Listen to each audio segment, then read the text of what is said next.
Nous allons voir maintenant les interblocages, qui sont une conséquence désagréable de la synchronisation entre activités concurrentes. Imaginons la situation suivante. Vous avez une société qui a deux pots de peinture, un pot de peinture jaune et un pot de peinture bleue, qui sont rangés à deux endroits différents. Vous avez deux peintres de cette société qui doivent peindre en vert. Donc pour faire du vert, forcément, ils ont besoin des deux pots. Alors, il y a le premier peintre qui va à l'emplacement du pot jaune, qui va le prendre et il l'emmène dans la maison qu'il doit peindre. Il y a le deuxième peintre qui vient, qui prend le bleu et qui l'emmène à sa maison, à lui. Il y a le premier peintre qui vient pour chercher le bleu, il ne le trouve pas, alors du coup il attend à ce qu'il revienne. Le deuxième peintre, pareil, il revient pour chercher le jaune, il ne le trouve pas, il est bloqué, il n'est pas content, il attend. La situation est que les deux peintres sont bloqués, ne peuvent pas avancer dans leur travail, et là nous sommes dans une situation d'interblocage. En Python, pour avoir cette situation, on peut donc modéliser nos deux pots par ce qu'on connaît, c'est-à-dire les verrous. On va avoir deux verrous, un verrou jaune et un verrou bleu. Nous allons avoir deux threads pour les deux peintres. Et donc le premier peintre, dont le comportement est défini ici, va essayer de d'abord récupérer le pot jaune et ensuite récupérer le pot bleu. Donc il va d'abord essayer de prendre le verrou jaune, de le verrouiller, et ensuite de verrouiller le verrou bleu. L'autre peintre, il essaye de faire l'inverse. Il va d'abord essayer de prendre le bleu et ensuite le jaune. Avec la situation que je vous ai montrée et vu le fonctionnement des verrous, on sait bien que si un thread essaye de verrouiller un verrou qui est déjà verrouillé, il se retrouve bloqué.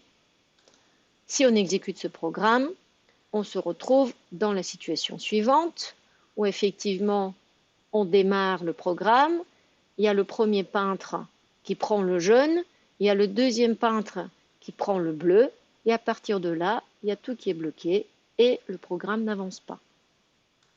De manière générale, pour qu'un interblocage se produise, il y a besoin que plusieurs conditions soient réunies. Déjà, il faut qu'il y ait plusieurs activités en parallèle.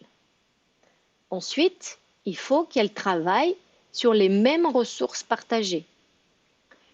Il faudrait que les activités aient besoin de plusieurs ressources pour effectuer leur travail.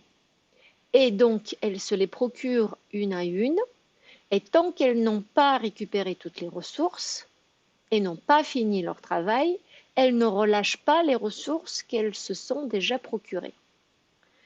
Quand on essaie de représenter la situation où nous avons des activités qui demandent des ressources, donc qui les attendent, et des ressources qui sont en fait déjà récupérées par d'autres activités, si nous nous retrouvons avec une situation où il y a un cycle, c'est que nous avons un interblocage.